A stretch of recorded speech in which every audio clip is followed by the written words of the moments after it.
I guess I'm going to go ahead and call the Finance Committee meeting of May 6, 2013 to order at 5:35 p.m. And we have a number of articles that we've referred to town meeting, and the purpose of today's meeting is to get to see as many of them as possible where we can get to as far as making a decision. And I guess a general statement, a reminder for people who are not familiar with the Finance Committee's role and Finance Committee process is that our charge in the Town Government Act is to provide advice to town meeting on any articles coming before town meeting as far as whether we recommend based upon the financial consequences of the article. So we always are really making two decisions at first. One is whether there is a financial consequence, and if we decide that there's no financial consequence, then it's common for us to take no position on the article. So when you see no positions under some articles, that was what the decision was made on. If there is a financial consequence that is foreseen, then it's a question of whether or not we have the information to either recommend or not recommend the article. And having said that, as an introduction, I do it to help focus the discussion because, well, sometimes it's difficult to separate out the merits of the article and the purpose of the article from the financial consequences. To the extent that we can do so, we need to do so as a matter of efficiency of our time and to really get the focus that we need. The first two that we wanted to make sure that we got to tonight because of their complexity are Articles 42 and 43. 42 being the Affordable Housing Restriction Echo Hill petition, the second being the purchase of conservation restrictions on land that's currently owned by W.D. Coles in near the Cushman area of Amherst. And we had asked David Zomack to come from the staff, and David, thank you for being here. Sure. And because I think that what we wanted to do maybe was start with some very basic questions about comments about process that might affect both of the articles, since they both are similarly worded to begin with, and they follow language that has been commonly used in numbers of petitions that have been before town meeting, not petitions but articles, over the years in having to do with acquisition of land with part of the cost being supported by grants and giving broad authority to the select board for acquisition of the property subject to being able to satisfy whatever conditions may have been stated. So I didn't know if there was anything about the process itself that you wanted to just generally say to the committee or respond to questions. I guess my first question is, have both the petitioners been before the Finance Committee? Only the Coles petitioners, not the Echo Village. So why don't we start with the Coles? Well, no, either way, I guess I would prefer that the petitioners, if that's okay with the Finance Committee, I just feel a little awkward jumping into the discussion of Article 42 before they've made any presentation to you? Yeah, I think that's reasonable, and I think that the only question that came up, and I think you've answered it in general terms, but was the question of, under either petition, what are the consequences of town meeting passing the petition without other things having been satisfied, if nothing else is satisfied? Does the select board have to act, or does does the select board have discretion to act, and what, in general terms, are the steps that get taken without getting into the particulars of either article? Well, my understanding, and I defer to Sandy as well, my understanding is it would authorize the select board to possibly move forward with actions outlined in the article, but not compel the select board to move forward with actions outlined in the article. Is your understanding different, Sandy? No, that's right. I asked Joel Bard, the town council, that question. And so these articles would be in the nature of an authorization, but town meeting can't compel the select board to take a particular action.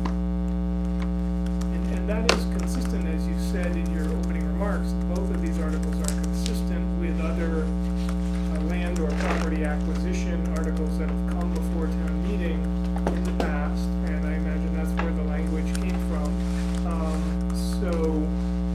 In either case, often, as is the case, there are particularly with open space articles, there are contingencies of grant funding.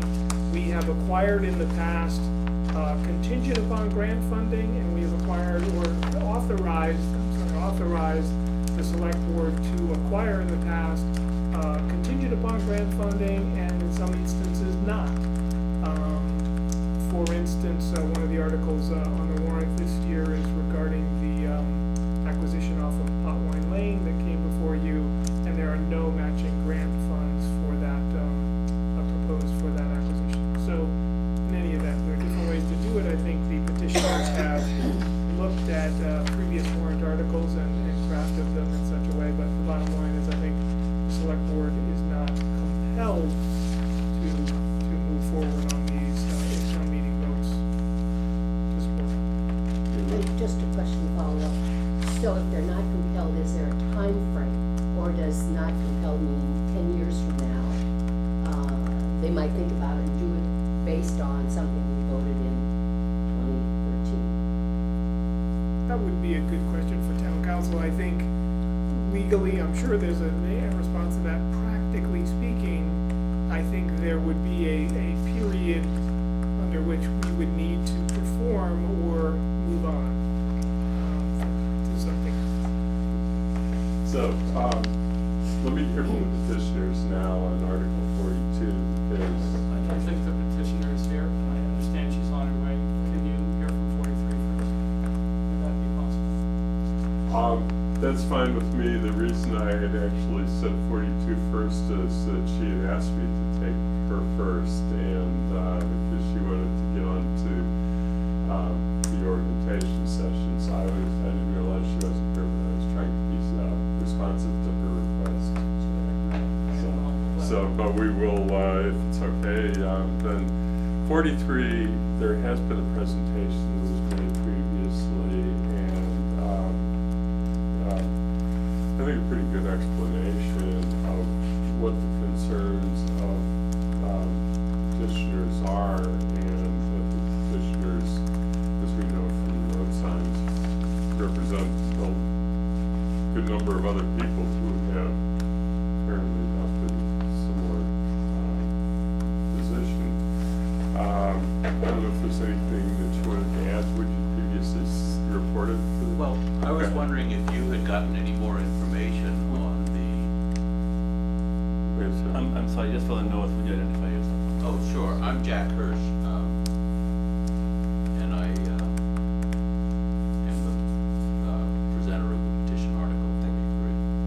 Yeah. And I was wondering if you had gotten any information as to what the costs of the town would be from now into the future if this proposal of the retreat, which would build 191 units of student housing, might generate.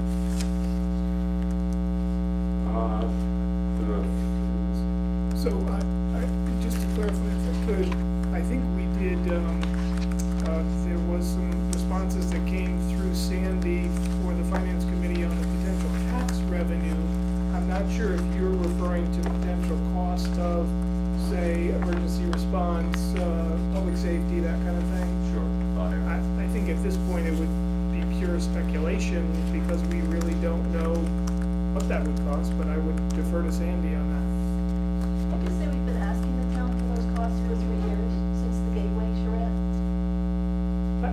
Well, then, I think it goes to show it's very hard to, I mean, nobody's ever asked me that question, but it's very hard to know what those costs are. I mean, how do you know how many? It's in the town budget. The cost of a development and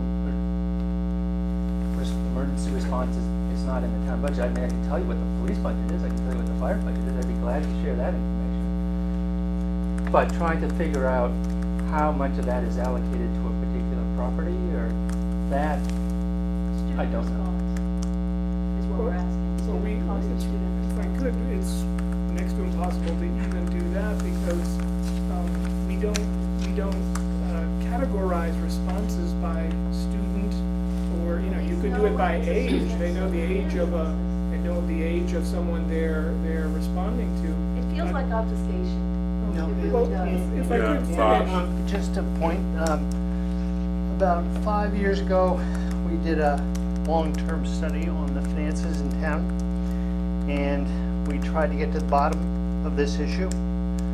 We came out with two different conclusions. One is that trophy mansions are the cash cow for the town. The other is that open fields are the cash cow for the town. The range of conclusions by academics is all across the board. This is not obfuscation. These are very difficult numbers to get. Well, I know police response and student, the ambulances go by my house on Fearing Street 4, 5, 6 times a night on a weekend. and But they the don't question you're understand. asking is quite specific. So you have a number of units in mind, you have a development location, you have distances from firehouses, you have distances from police departments. It's not easy. And then once that number's out there, it's there forever and it lives and survives. So no one's going to let that number go very easily without a degree of confidence. Okay, It's also very hard to predict where emergency responses are going to be. How about current student response costs? Well,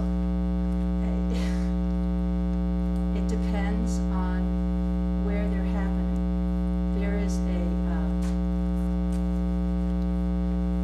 the town is now required, or the police department is required to send a bill for response costs to nuisance house violations, right? But Depending on how many there are. yeah, but if there was a response to an apartment complex because there was a fire, and students, mostly students who lived there, and it wasn't their fault, the fire started, I mean, how would you quantify that? You would know that and you wouldn't count it. I just don't think we keep track of information that way, to be quite I was honest just about saying, it. we've been asking for 3 years, we would like you to keep track. And also, Well, I how don't would you think know? that's practical, to be quite honest about it. I Well, don't- then you can't say that there's revenue from student housing because you don't know. I don't think anybody said there was. Repeatedly, no one says there's yeah, net revenue. I think the one thing that we do recognize, and this isn't gonna, there's a limit to how much time we want to put in any one direction.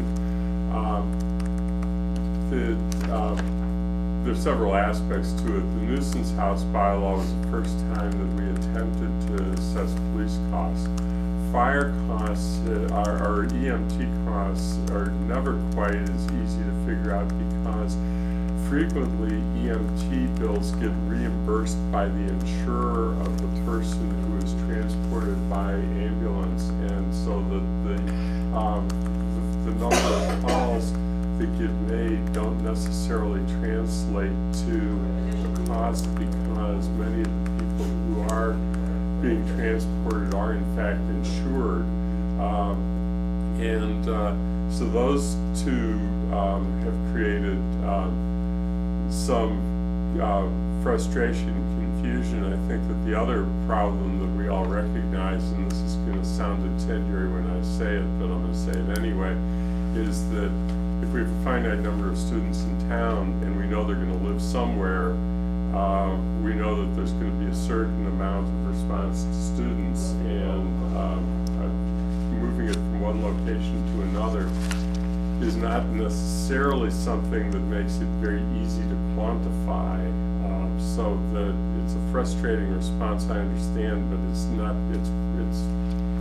just so difficult to figure it out, and it's to put an accurate number on. Yes. I'm Karen Merrill with Safe Historic Cushman. So if I could just make just two observations. A general observation. I realize that there's probably a difference between the specific number you can come up with tax revenue versus what we're asking, which is a harder number to get at. But it doesn't seem to me necessarily an impossible task. And I think what residents are asking is, could you come up perhaps with a range, even some kind of sense for what that load is in terms of what student responses cost the town? And that might take a little bit of work, but it doesn't have to be necessarily as specific a number as revenue, but some kind of range. The specific question that I would ask, again, that's related to our concerns with Safe Historic Cushman, is can't we do some research that's more specific in terms of what does it cost to bring another large student housing complex? And that seems to me easier to research, because all you have to do is go down to Meadow Street and research what's been going down and happening at Meadow Street. We can look to Amherst for that, and we can look to other landmark retreats all over the country where these things have been plugged down. So the research doesn't seem to me to be all that difficult in terms of calling up other cities where these complexes have been built and getting some numbers on that. So I think that's not too necessarily tall an order comparative research. Yeah, right. I'm sorry, may I have, I need the name for the minutes, so if you don't mind identifying yourself. Oh, I'm sorry, Karen Merrill, and I'm the secretary for the Safe Historic. Okay, how do you spell that? Merrill.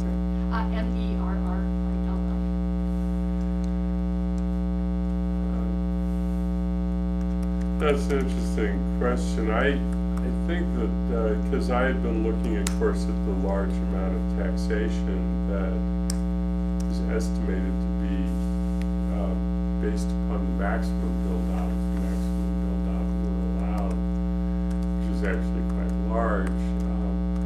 But it seemed to me that, I'm only speaking for myself now, not for the committee, the question that we were really initially after is the whole question of whether the town is in a position to buy the conservation rights, whether that's something feasible and affordable to do. That's the first level of inquiry, and not because the other financial consequences is the financial consequence to the build-out. Since the whether or not the conservation restriction is could be purchased by the town, assuming the landmarks presumably going to go forward, and then that will not be issues for town meeting and that matters that we're going to be looking at for this petition. So I was trying to mostly, in my thinking, focus on the first round of questions, which was whether it's feasible to buy the conservation and what the cost consequences are in that job. Well, I mean, I agree that that's the first consideration, but I've been reading a good bit about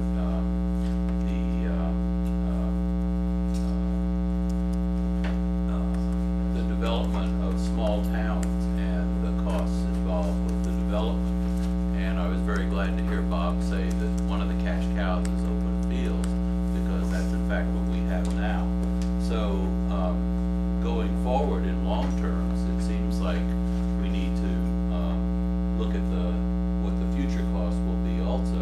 I realize that it's easy to calculate tax revenue, but then we have to subtract some amount for a very, very, very long time in terms of the cost of the town, and that doesn't even include losing the use of the property for open space and recreation.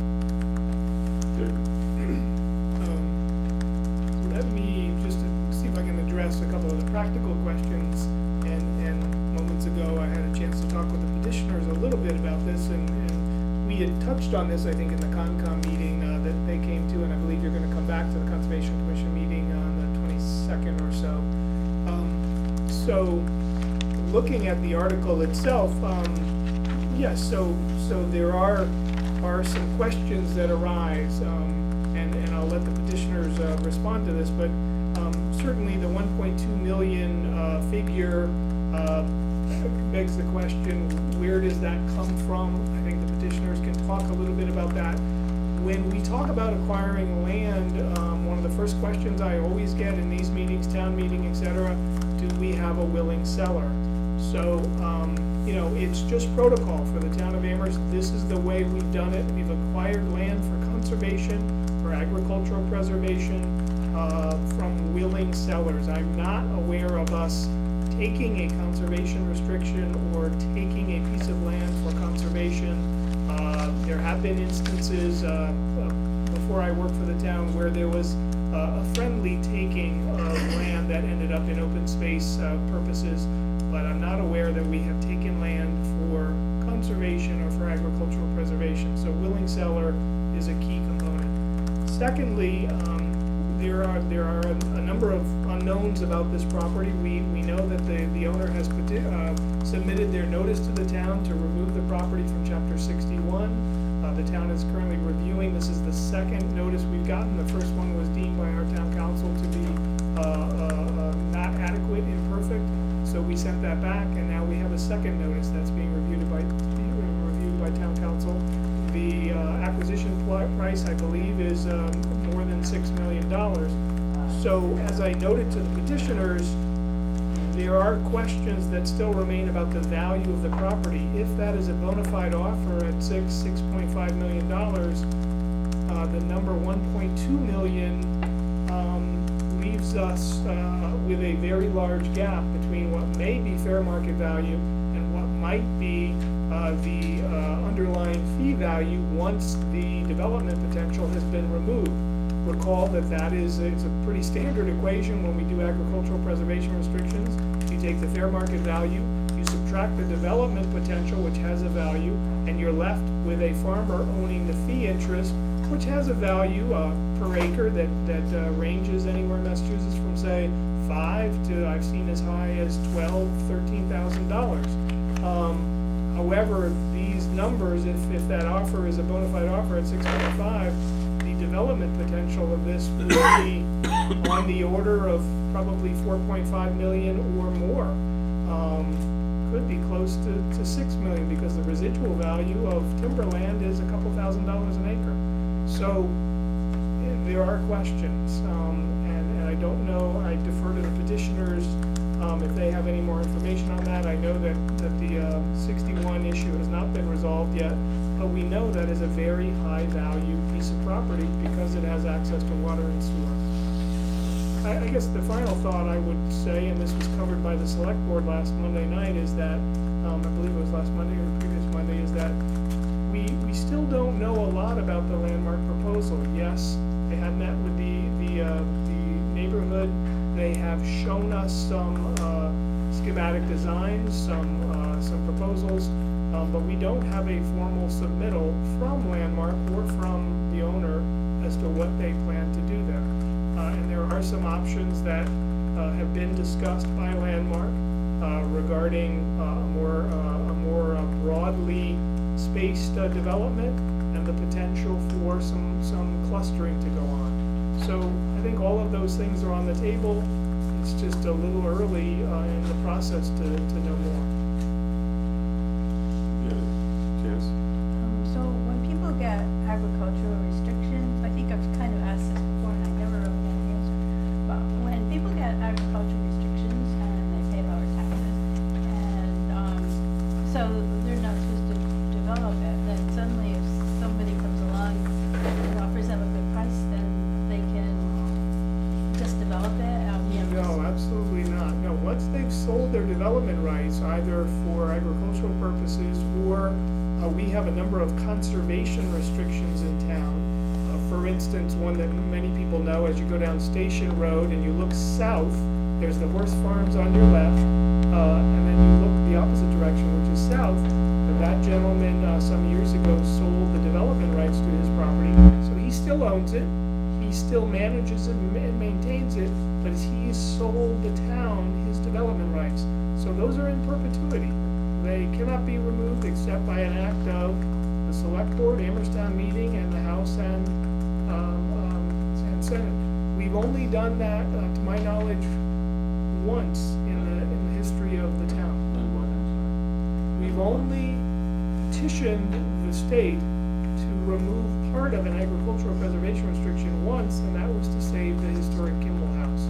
And of 165 acre APR, the town petitioned to remove about 1.7 acres of untillable land. So bottom line is, short answer is, once it's in that preservation state and the development rights have been sold, it's locked in. But I don't know. Janice, I would only add that chapter 61A is different for woodland. I mean, so Yeah, 61 is, it is fungible. And It's a- so okay, this so- is in 61A, so the Coles Trust can remove it so that they can develop it. It's not like an agricultural, Then they have to pay back taxes, right, which is a mosquito bite compared to the value. so that's the state we're currently in, and the owner is considering removing it from the program. They have petitioned the town, noticed the town, and basically said, we'd like to remove it, here's our bona fide offer, and we are willing to pay the back taxes, as Bob referenced, and the town does have what's called a right of first refusal. We could step in and purchase the land at the bona fide offer number, or we could assign that right to, say, a nonprofit land trust. So that's where we are right now. Vince, is it gonna be quick? Oh, it is. But two things. One, I reviewed the tape of the Cherry Hill, the special town meeting in which the town purchased the Cherry Hill property. And it was on behalf of the town. One of the presenters spoke about both the revenue and the cost. Someone from the committee may want to review that. I think especially in light of my perception that this article is going to pass, and so I think that it would be useful to, as the Cherry Hill article did pass, the year before the taking was actually voted, it passed on a contingency basis, the same as this article. So I'd recommend reviewing that. I think the materials will probably be in file someplace, given the nature of that acquisition. I would urge the committee, given the support that I perceive in town, to approach this article with the posture of how can we make it work? How can we take what it looks like the town meeting is likely to do and run with it? And I do think that one of those issues involves making sure that that the town perhaps engages in an appraisal of the property so that we are not chasing a number which is, I think, perhaps for tax purposes, inflated. Yes, Kay. Several years ago, this committee almost always recommends the Community Preservation Act Committee recommendations. But one we didn't, and that was an amount of money to do an appraisal of a piece of property that the landowner did not want to sell. And it seems to me that the same would have to be the case here. If the town is spending money to do an appraisal of a property that the landowner doesn't want to sell to the town, I think that's wasting money, frankly. Well,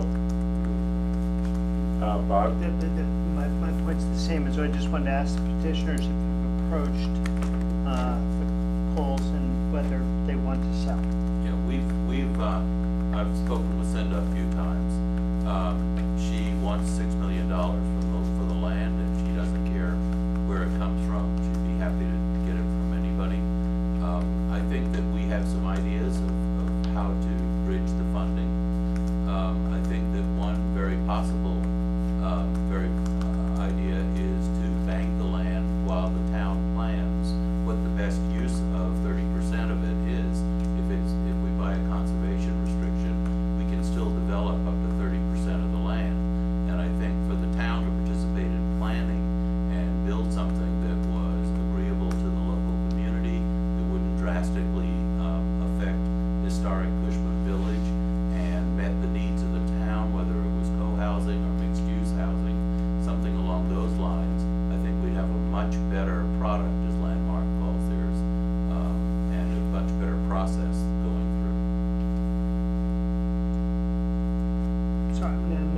Now I'm didn't confused. follow that. Because, so you're not asking for an easement on the entire property then, you're asking for a partial easement, leaving certain proportion of the property developed. What Kristen DeBoer told us at Kestrel is that if there was a conservation restriction purchased on the whole land, we could still develop, or one could still develop up to 30% of the land.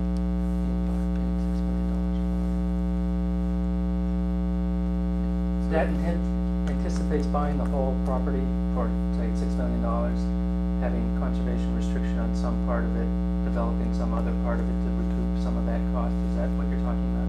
Something like that. So yeah. the 6 million is the key. I mean, that's the Right. number, that's the Right. hurdle. So where do we go with the petition article that, is 1.2 million max? Well, the gap is, we would do with writing grants and doing fundraising and trying to find agencies to tap into. But is that the way the petition reads? That's for an appropriation of 1.2, of which I think 85% is for grants, 15% from the town, or is it 70-30? 70-30. The two different petitions have different percentages. Sorry. 70-30? 70 from the I town? mean, it just, 30. what it says is to acquire from Coles, just paraphrasing it, conservation restrictions, easements, property for conservation, agricultural preservation purposes, and funds to acquisition to appropriate $1.2 million, subject to receipt of grants, gifts, and bequests equivalent to 70% of the appropriation. So the gap between 1.2 million and the 6 million is quite substantial, and the grants and gifts don't just cover the difference between 1.2 and 6 or 6.5 million, but also the way it's written cover a portion of the 1.2 million. So I'm wondering where the feasibility is. I'm sorry, I'm having a little bit of a hard time wrapping my head around it. Is 70% of 6 million or 70% of 1.2 million? The way it's written, it's 70% of 1.2. And so the proposal or the thought is to raise $1.2 million, 70% of which is going through grants, 30% from the town, and the remaining 6 minus 1.2, $4.8 million. Where is that? See, one thing I want to say is that I understand from the last presentation something that's very important and it's worth restating for people who weren't there, people watching on television.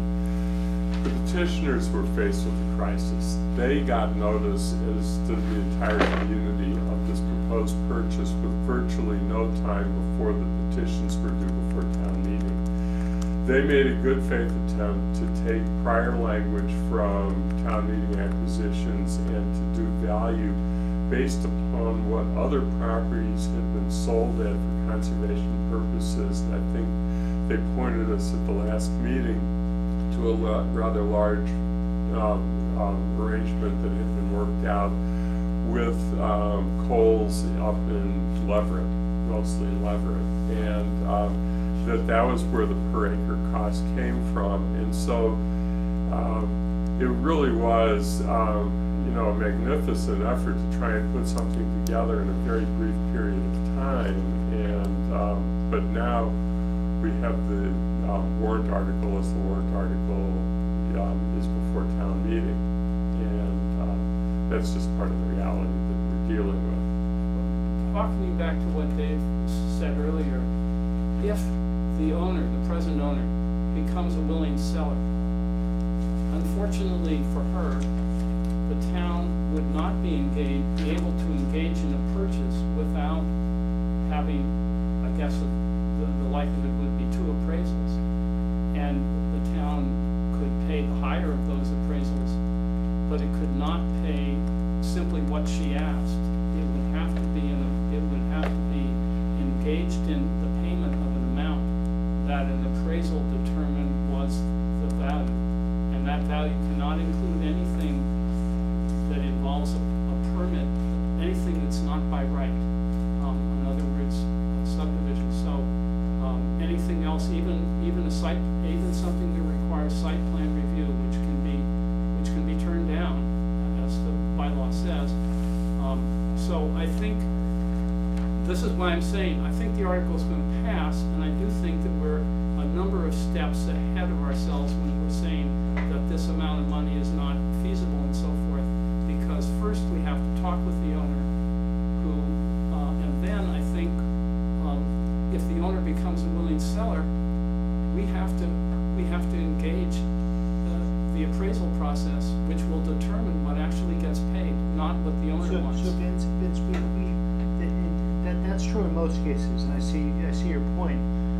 The difficulty here is that we have a third-party arm's length transaction at a certain price.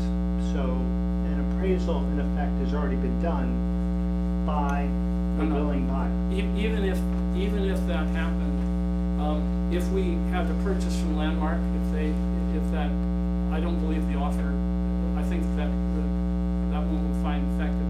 But if the owner, if the buyer backs out on the present owner. From what I understand from Cinda, there's a signed purchase and sale on this property. What we don't know, and I think might go to Vince's point, is what contingencies there are. Yeah, it's again the same problem as the previous thing. And I think you have to wait so if the to see the purchase town is council's contingent upon their being able to build, that gives you one price. But if it falls through because they can't get whatever permits to build whatever they're looking at, then that price may not be a real price. So you're back to appraisals. I understand, but if Cinda was in the room and she says, I want this value and I have this value locked up in a contract with certain contingencies, it'll be whittled down. But why would she go for an appraisal process instead of an arm's length transaction with a signed contract in hand? She might not. Can't withdraw from But in terms of what we would have to do in terms of process to justify offering a price. I understand. I'm just trying to make the point that I think the cow has gotten out of the pen. Okay. Because she's a neighbor, that's why. I too am really sorry this came up so fast and that nobody had time to really think about it. That's unfortunately what happens with private property sometimes. What I see, we're supposed to advise town meeting on financial matters that affect the town's finances. This article is asking the town meeting to appropriate, to spend $360,000 on this land. That's contingent on getting the rest of the 1.2 million. And that's $360,000 for a piece of property that the town has assessed at $296,200, according to the assessor. So we're paying more for the land, not counting the other thing, than the town has assessed of that. I mean, under chapter 61, it's assessed for less than that. That would be the amount if it weren't in chapter 61. 260 is what? Yeah. 296. 296. So it's really hard to advise town meeting to go ahead with this when there's so many unknowns, so many financial unknowns, and the financial knowns are negative to the town. But is there enough knowledge to be able to advise town meeting against it? That's the flip side of the question.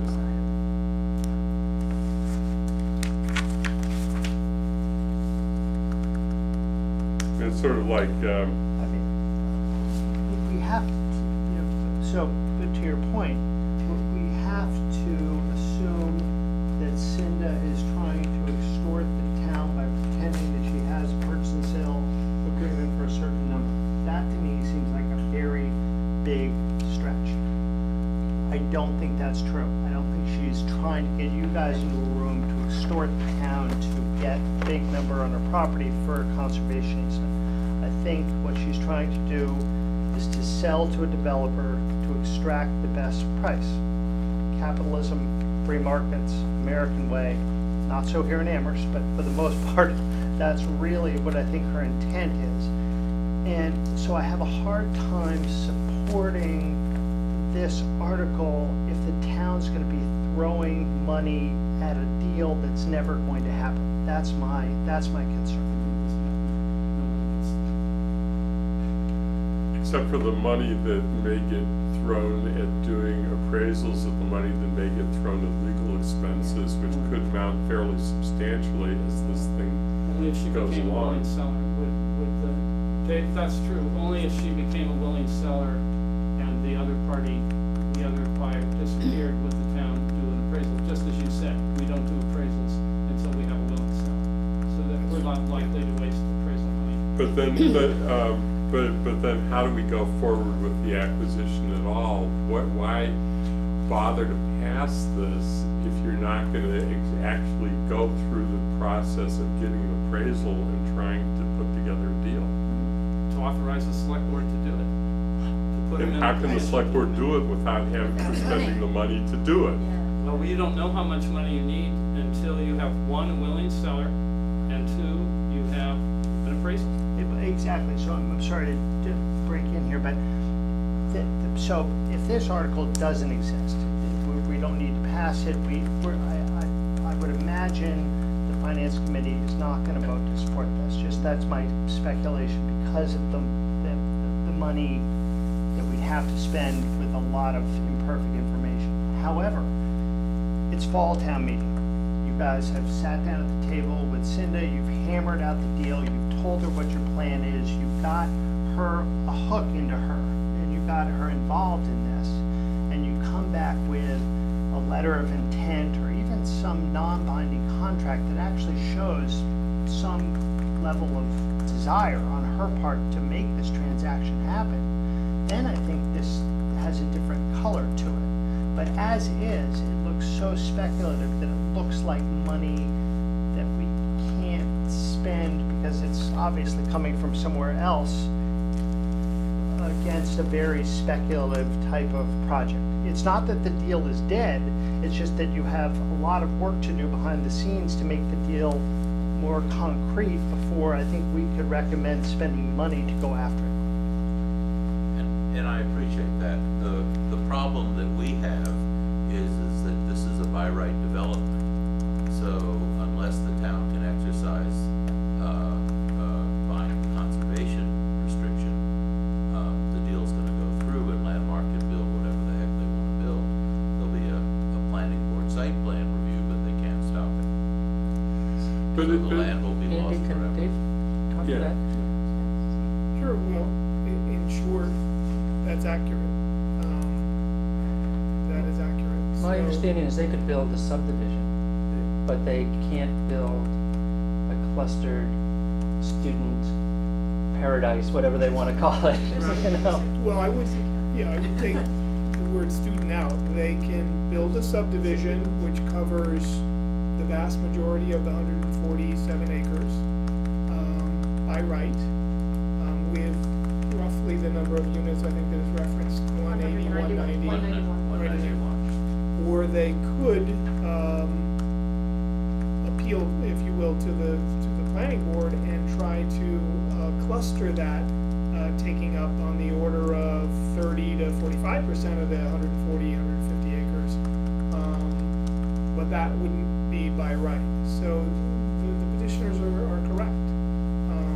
There is quite a bit of development potential there in a subdivision, and I think I believe Jonathan Tucker outlined that for the last week in some detail. So I don't know if the finance committee got all of that, but we'd be happy to provide that for They them. just got it at the beginning of this meeting. They Okay. read it. So you have a one-pager which goes into some detail on that, but that's essentially what you have. So, I know you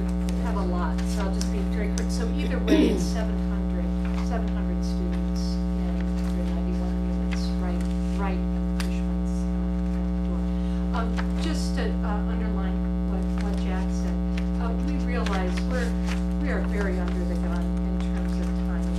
And it's true, our numbers are not adding up in the way that we'd all like our numbers to be adding up because the time pressures have been enormous on some of this.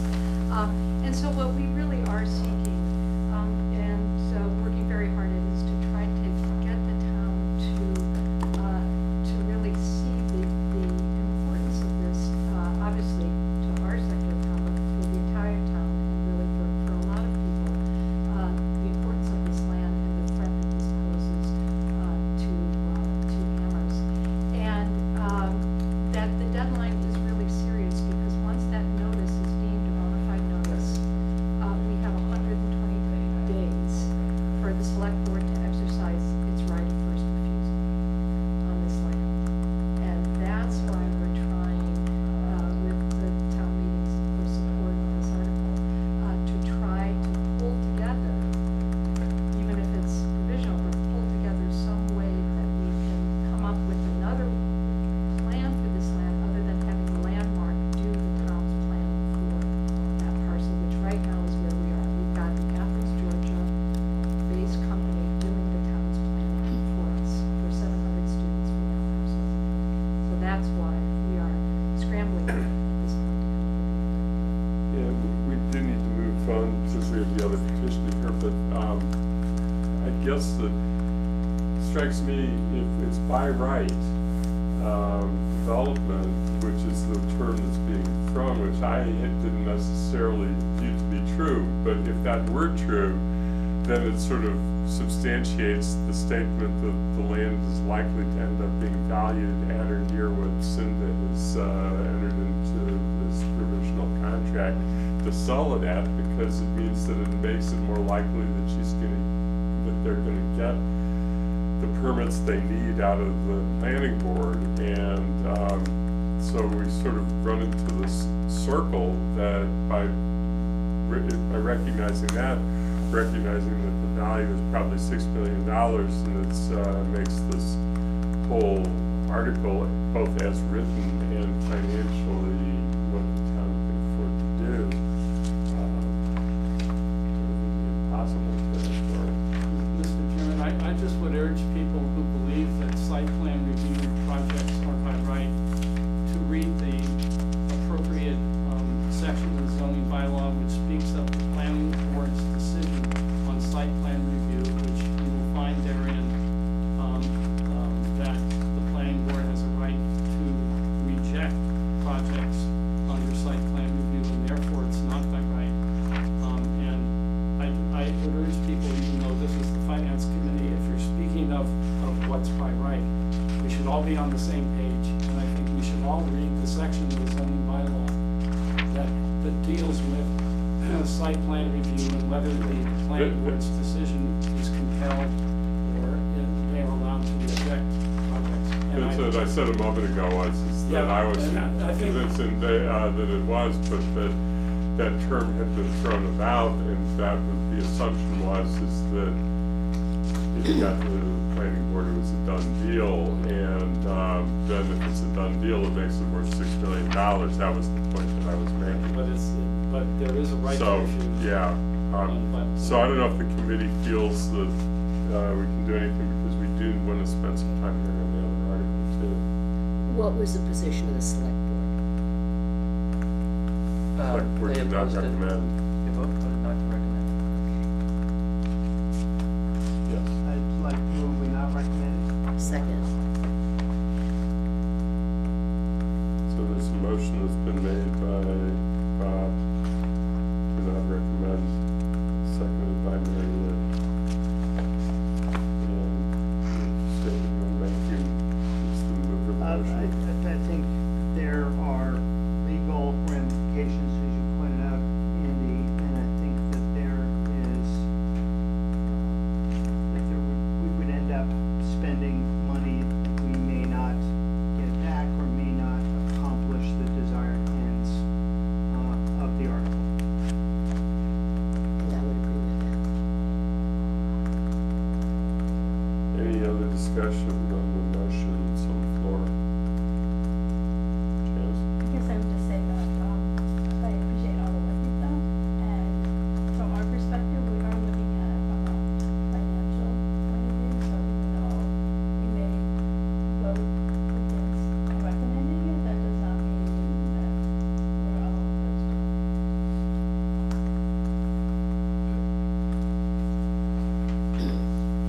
as I said at the prior meeting, this is very difficult for me, because I live in Cushman, and, so I've been really struggling with this because I really, am not happy with this proposal at all, and I've enjoyed the land as it is, and, I'm not happy for that reason too.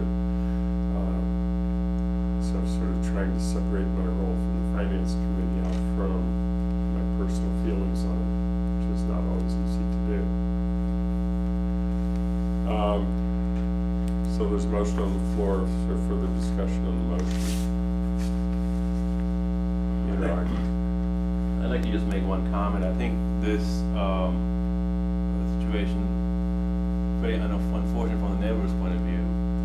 Clearly, if it was in my neighborhood, I'd be concerned about it as much as neighbors are. I think it's a larger problem. I think we have really the proportion of the town population compared to the university population is the lowest in the entire country. We are about, the numbers can vary depending on who's talking, but we are about 17,000 to 19,000 residents of the town without the students, and the university has an enrollment of 27,000. That ratio of 27 divided by 19 or 1.4 is by far the highest in the country. The next ratio is 1.05, and that's for Penn State and State College, and that is 1.05, and we are 1.4. So clearly, this kind of situation is, although unfortunate, the math is that it's not surprising. And I think it's going to happen more and more because the pressure for getting the housing for the entire student population who lives off campus in a town our size will create this recurring problem for us. I think this is not the last we've heard of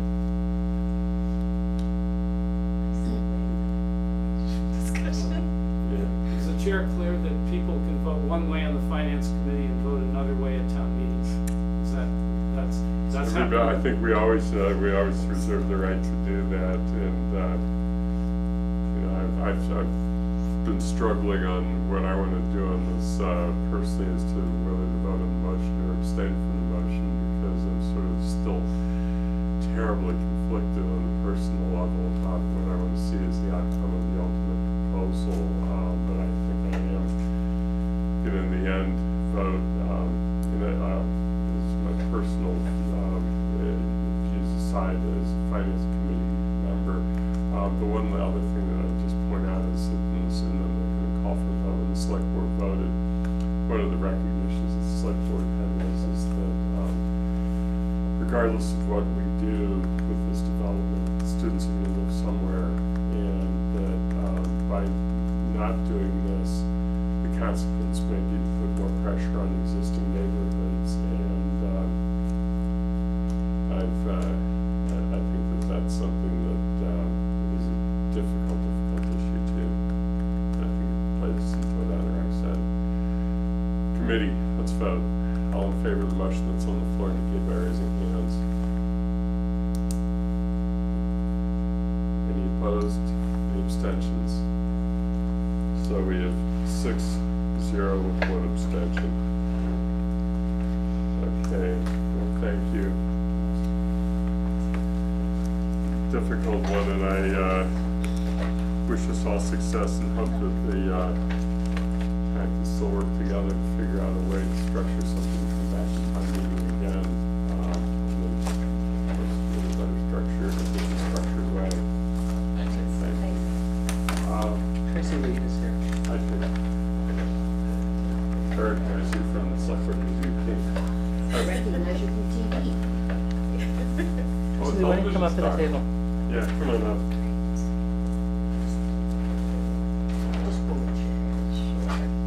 So, Tracy, you missed the beginning of what I said, but actually what I said before you got here was exactly what I said to you on the telephone the other night, so you didn't really miss the introduction at all. So what we want to do is try and focus on the, your proposal from the financial feasibility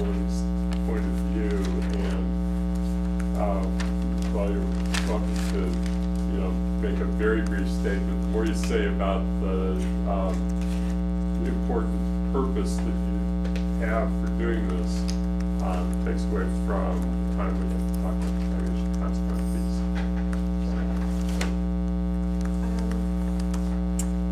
Hi, I'm Tracy Lee Boutillier, and I'm a member of the Echo Village Tenants Organization. And of course, here to speak about Article 42, which we're asking for the town to acquire Echo Village, either by purchase or eminent domain. I don't know if you all have a copy of the form that You can handle that. that I used at the warrant review. So this kind of gives pretty much some facts of the of our situation and the case, and the buildings were affordable by virtue of the prior landlord just keeping the rents, you know, at a lower price, lower than many apartments in town, and so it was affordable regardless of who resided in the unit or in the buildings. And just so happens that the building has majority families and Section 8 voucher holders. With the purchase, that is changing, and the rates are going above the amount that a voucher holder could be able to stay and rent. And so kind of led us to repetition. We think that the building is a valuable asset, would explain the sale, but we think it has more value for the town, being that it has, one, it's in good condition, is not in need of rehab outside or in, contractor, but as a resident there, the apartments are in really good shape. Also, there are 7 3-bedrooms in the building, excuse me, with 2 full baths in each bedroom, in each unit. There are 7 4-bedrooms with 2 full baths in each unit, and one of those, sure, 7 3-bedrooms. 73? 7 3-bedroom units. A lot of proliferation. Exactly. And there are 7 4-bedroom units, each having 2 full bathrooms, and one of those is handicap accessible. I think that's huge for the town to be able to acquire. At this time, it is occupied accessibly, and we also have 10 2-bedrooms with 1 bath each, and one of those is handicap accessible as well. The building has sprinklers in every unit, every room within the unit, in the hallways, which isn't common in a lot of the apartment buildings. And what else did I say?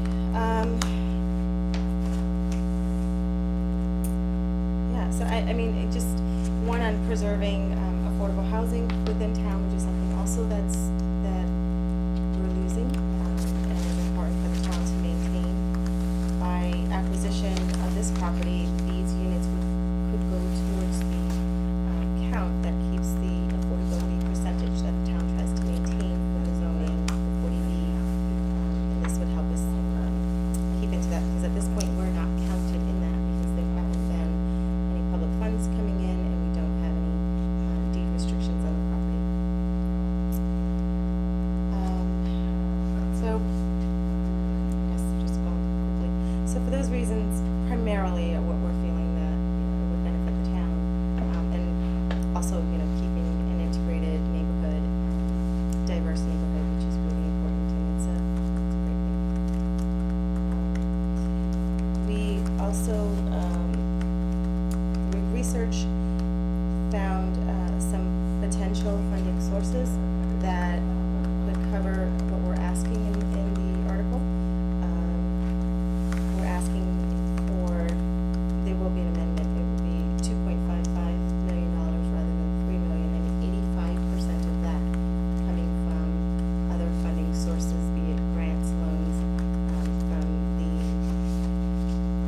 state or federal government gifts or requests, 15% coming from the town. We were hoping to make it to the CPA committee prior to making it to this point, which we have not. With approval of the CPA committee, that also could allow for eminent domain through their preservation requirements and qualifications. That we could, the amount that we would be asking for through CPA of $300,000, if it was approved by CPA committee, that could go forward with the bond. That would not affect the other projects that they are supporting for this town meeting. The building and the situation that we're in, sustainable development principles, our location, all of these different things also qualifies for a 4% low-income housing tax credit loan. The Affordable Housing Trust Fund, as well as home funds. And I just recently found out, speaking to DHCD, Joanna McGurk, that we would also qualify for the Housing Stabilization or Neighborhood Stabilization Fund. So there was another one that we qualified for that I kind of missed. So there are avenues that the town could take without looking in their operating budgets, and we weren't asking for that. And being that the units are filled, there are a couple empties, there were about 3 empties at the time of purchase. But being that there are residents there, it is generating revenue. So from the time of acquisition, there's turnover with revenue being able to go and pay off, or begin to pay off some of the loans.